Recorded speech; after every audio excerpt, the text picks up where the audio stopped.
एकलव्य की बात को क्यों प्रचारित किया है बार बार? शूद्र जाति का था, नीच जाति का था, उसको ब्राह्मण द्रोणाचार्य ने क्षत्रियों के उसके लिए उसका अंगूठा काट लिया। हाय हाय हाय, कितना अत्याचार शूद्रों पर, कितना अत्याचार, अंगूठा काट लिया, अंगूठा काट लिया, अंगूठा काट लिया। और कोई महाभारत उठाकर पढ़ने का कष्ट नहीं करता। जब द्रोणाचार्य ने देखा कि इसने मेरी मूर्ति सामने रख करके धनुर्विद्या में इतनी कला, इतनी दक्षता प्राप्त कर ली है, अद्भुत, अर्जुन से और कर्ण से भी ज्यादा चमत्कार, तो द्रोणाचार्य ने सिर्फ एकलव्य से इतना कहा कि मेरे पुत्र, तुम्हारी इस साधना को मेरा प्रणाम, अभिनंदन, मेरे आशीर्वाद तुम्हारे साथ हैं। इससे भी ज्यादा अपनी साधना को बढ़ाओ, विश्व के सबसे बड़े धनुर्धर हो जाओ, पर एक गुरु दक्षिणा दो। मुझे गुरु मानते हो ना, तो एक गुरु दक्षिणा दो कि वो भांप रहे थे कि इन राजकुमारों में आगे जाकर युद्ध होगा। ये वैमनस्य से आगे जा रहा है। दुर्योधन बड़ा अहंकारी है, ये ईमानदार भी नहीं है, धृतराष्ट्र इसके मोह में है, और ये राजाओं के बीच, इन राजकुमारों के बीच युद्ध होगा, राजसत्ता का संघर्ष। द्रोणाचार्य चूंकि महल में ही रहते थे, राजकुमारों को सिखाते थे, उन्हें सारी राजनीतिक बदलती हुई परिस्थितियों का आभास था। तो द्रोणाचार्य ने उससे कहा कि मेरे पुत्र, मुझे एक गुरुदक्षिणा दो, और वो ये कि जब इन दोनों राजकुमारों के गुटों में युद्ध होगा, तब तुम किसी भी पक्ष की ओर से नहीं लड़ोगे। और एकलव्य तो इस इंतजार में था कि कोई बड़ा युद्ध हो। हरेक योद्धा या खिलाड़ी ये चाहता है ना कि मुझे ओलंपिक में या किसी बड़े उसमें प्रदर्शन करने का मौका मिले, यही तो बात है ना। तो एकलव्य कहता है कि गुरुदेव, आपने तो मुझसे मेरा वही छीन लिया, ऐसे जैसे कि आपने मेरे अंगूठे ही काट लिए हो। ऐसे कि जैसे, ऐसा नहीं कि काट ही लिया है अंगूठा। ये एक अलंकारिक कथन होता है कविता में, साहित्य में अलंकारिक ढंग से, इडियोमेटिक ढंग से, कहावत के रूप में ये बात कही जाती है, जैसे कि आपने मेरा अंगूठा ही काट लिया। आपको अपने प्राचीन इतिहास में ऐसे बहुत सारे अलंकारिक वर्णन मिल जाएंगे जिनकी गहराई में जाकर उनके तथ्य तलाशने पड़ते हैं। वो फैक्ट नहीं होते, ट्रुथ होते हैं। फैक्ट और ट्रुथ में अंतर है। हमेशा कोई बात फैक्ट भी हो और ट्रुथ भी हो, ऐसा नहीं होता है।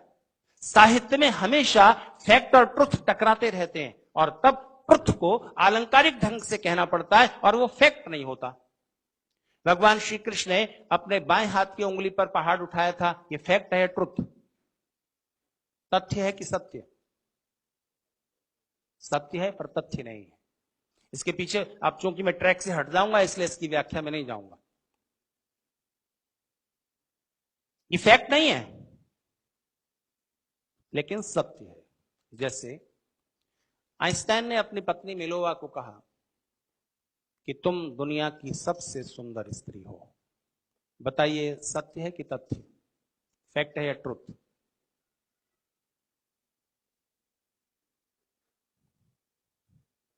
फैक्ट तो नहीं है। आइंस्टाइन बड़े मैथमेटिशियन है, बड़े साइंटिस्ट हैं। क्या उन्होंने सारी दुनिया की स्त्रियों की नाप तोल करके, मेजरमेंट करके ये फैसला किया है कि तुम दुनिया की सबसे सुंदर स्त्री हो? ऐसा तो नहीं है। पर क्या आइंस्टाइन झूठ बोल रहे हैं?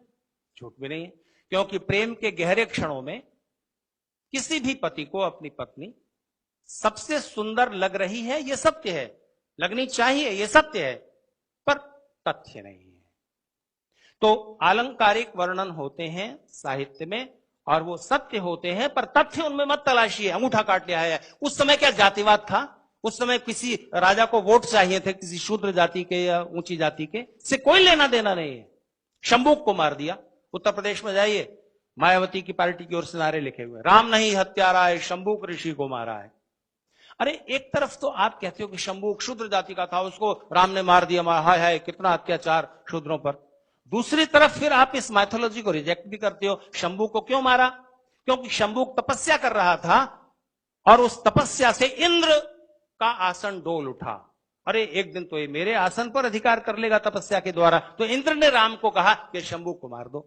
अच्छा, आप या तो फिर आप इंद्र मानिए, देवता मानिए, अप्सराएं मानिए, और ये सारी मैथोलॉजी को सत्य मानिए, वो तो आप रिजेक्ट करते हो। एक तरफ तो आप कहते हो राम हुए ही नहीं, राम तो कोई हिस्टोरिकल आदमी है ही नहीं, वो तो कहानी है, और उसके बाद दूसरी तरफ आप ये कहते हो शंभूक को मार दिया, हाय हाय बड़ा अत्याचार कर दिया। कैसी धूर्तता चल रही है। तो आपके इतिहास के प्रति एक घृणा पैदा हो जाए। कम से कम शूद्र या ओबीसी माने जाने वाले लोग अपने उस इतिहास की परंपरा से कट जाएं, तब उनको अगर अपने में वो कन्वर्ट ना भी कर सके वो विदेशी षड्यंत्रकारी, तो भी इस देश में, इस देश के बहुसंख्यक समाज में विघटन तो पैदा कर ही दिया ना, आपस में घृणा तो बना ही दी। और वो घृणा जब तक रहेगी, वो दीवारें जब तक रहेंगी, तब तक ये देश आपस में ही टकराता रहेगा। विदेशियों से क्या लड़ोगे, कहां से शक्तिशाली हो जाओगे? इसलिए इन षड्यंत्रों को समझने की और इन षड्यंत्रों का जवाब देने की जरूरत है। नहीं तो भारत के टुकड़े होते रहेंगे। भारत के टुकड़े होने के अभी तो नारे लग रहे हैं, अभी तो सिर्फ नारे लग रहे हैं कि भारत तेरे टुकड़े होंगे इंशाअल्लाह इंशाअल्लाह। अभी तो सिर्फ भारत माता की जय बोलने से परहेज हो रहा है। एक दिन आएगा कि ये बात सत्य भी हो जाएगी। चाइना की वेबसाइट पर आप देख सकते हैं, इस देश को 26 टुकड़ों में बांटने की तैयारी। कौन सहयोग करेंगे? सोचिए, सोवियत संघ क्यों 16 देशों में टूटकर बिखर गया? क्यों बिखर गया? क्योंकि वहां भी एक अलग तरह का जातिवाद था। इथियोपियन सर्बियन से शादी नहीं करता, सर्बियन लिथुआनियन से नहीं करता, और इस तरह से उन 16 अलग अलग प्रांतों में रह रहे लोग एक राजनीतिक विचारधारा, कम्युनिस्ट विचारधारा से जुड़कर एक देश, एक संघ बन तो गए थे, लेकिन उनके अंदर अंदर के टकराव जारी थे। और थोड़ा सा मौका मिला, गोरबाचोव और येल्त्सिन के सहारे अमेरिका ने अपनी पॉलिटिक्स सफल कर ली और आज वो देश 16 टुकड़ों में बिखरा हुआ है, जो देश की धरती की महाशक्ति होता था। अगर इस देश में ये जातियां एक एक इलाके में रह रही हो, तो बताइए देश अपने आप टूटा हुआ है कि नहीं? इस देश को 26 टुकड़ों में बांटने का इंतजाम है और सहयोग करेंगे हमारे अंदर के ही लोग, जिनके मन में देशवाद में स्वार्थ पहले है, थोड़े से स्वार्थों के लिए। उन सारे जातिवादी आंदोलनों को चलाने वाले लोग कौन हैं? हमारे देश के ही लोग तो हैं। पैसा कहां से मिलता है, फंडिंग कहां से होती है? एनजीओ की आड़ में, बाहर से। और हमारे ही देश के खिलाफ वो षड्यंत्र कर रहे हैं, जड़ें काट रहे हैं, हमको पता भी नहीं चल रहा। सुसाइड करने की इच्छा होती है, एक साइकेट्री में बीमारी, इसी तरह अपनी आंखें फोड़ लेने की इच्छा होती है। 3 महीने पहले अभी एक ब्रिटेन की लड़की ने अपनी आंखें फोड़ ली, वही बीमारी थी उसको। क्यों भाई, आंखें क्यों फोड़ रहा है? मुझे लगता है हिंदू समाज में ये इच्छा परमानेंट है। वो देखना ही नहीं चाहता कि उसका हित क्या है, अहित क्या है, क्या षड्यंत्र हो रहे हैं, क्या साजिशें चल रही हैं, जानना नहीं चाहता। और बताओ तो छोड़ो ना यार, आईपीएल चल रहा है, देखते हैं जरा। तो आपके लिए देश में सत्ता परिवर्तन का जब समय आता है, तब हम सिर्फ या तो जाति देखते हैं या ये देखते हैं उस पानीपत के दर्शक की तरह कि देखें कौन जीतता है। इस मनोभाव को तोड़िए। देश ने पहली बार विकास के मुद्दे पर वोट किया है इस लोकसभा में, सन 14 में 39% वोट है, वो भी सिर्फ अभी 39। इसको आप पूरे वोट का बहुमत नहीं कह सकते हैं। यानी अभी भी देशभक्ति के लिए, विकास के लिए जाति और दूसरे मुद्दों से ऊपर उठकर के वोट देने का भाव इस देश में अभी और प्रबल करने की जरूरत है। इस देश में सत्ता पाने का कौन सा फार्मूला है? हिंदू समाज की 1 या 2 बड़ी जातियों को तोड़ो, अल्पसंख्यकों के एक बड़े वर्ग को जोड़ो और उसके बाद सत्ता पा जाओ।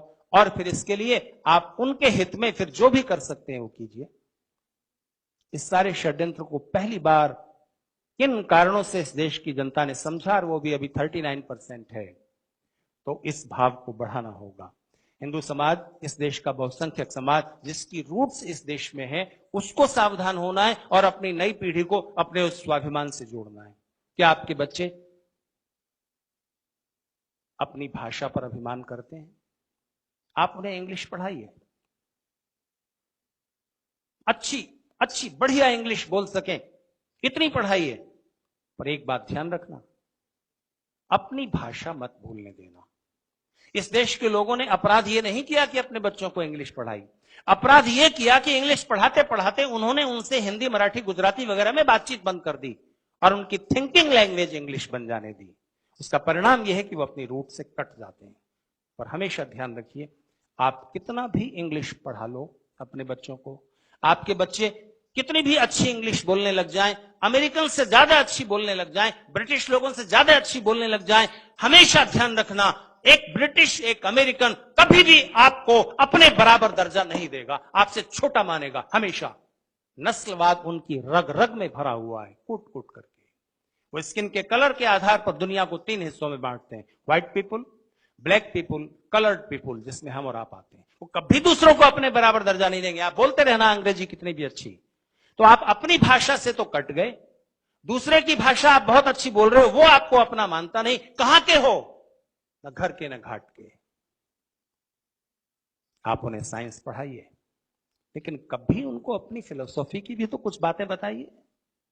वो फिलोसॉफी जो दुनिया में सारी दार्शनिक चिंतनाओं के ऊपर है और उनके मूल में है। बाकी सारी दार्शनिक विचारधाराएं उसी दार्शनिक विचारधारा को कोई एक कण लेकर के अपना विकास करती हैं। ये मैं दावे से कह रहा हूं आपको, सारी फिलोसॉफीज की कंपैरेटिव स्टडी करने के बाद। Alexis Carrel Nobel prize winner scientist हैं, उनकी एक किताब पढ़िएगा, man the unknown. Alexis Carrel कहते हैं कि पूरी मॉडर्न साइंस कितनी भी खोज कर ले, एक क्वेश्चन हमेशा अनआंसर्ड रहेगा। हम ये कभी नहीं जान पाएंगे कि प्रोटोप्लाज्म से अमीबा बना, 1 सेल वाला प्राणी, उसके बाद 2 सेल वाला प्राणी। ये सब बनते बनते उस क्रम में नॉलेज कहां से पैदा हो जाती है? प्रोटोप्लाज्म में तो नॉलेज नहीं है। जैसे इस पोडियम में नॉलेज है, ये जानता है कि मैं हूं, इस माइक को पता है कि मैं हूं, इस कुर्सी को पता है जिस पर आप बैठे कि वो है, नहीं ना? हमको आपको पता है। तो ये जो ज्ञान रखने वाली सत्ता है, ये कहां से पैदा हो जाती है? अगर प्रोटोप्लाज्म से, प्रकृति के जड़ तत्वों से ही ये चेतना बन गई, तो प्रकृति में भी ज्ञान होना चाहिए। नेचर के किसी भी मैटर में ज्ञान नहीं है। तो ये ज्ञान कहां से पैदा हो जाता है, कैसे क्रिएट हो जाता है, ज्ञान रखने वाली शक्ति कहां से पैदा हो जाती है? साइंस की लेबोरेटरी में ये प्रश्न कभी नहीं जाना जा सकेगा। इसका उत्तर कभी भी जानना हो, आपको भारतीय ऋषियों के चरणों में जाकर बैठना पड़ेगा। उसके अलावा उत्तर कहीं भी नहीं है। जीवन के और जगत के जो गहरे प्रश्न हैं, उनके उत्तर उन्होंने पहले से खोज कर रखे हैं। आप सिर्फ अपने लेबोरेटरी के प्रयोगों से उनको प्रूव करते जाओगे।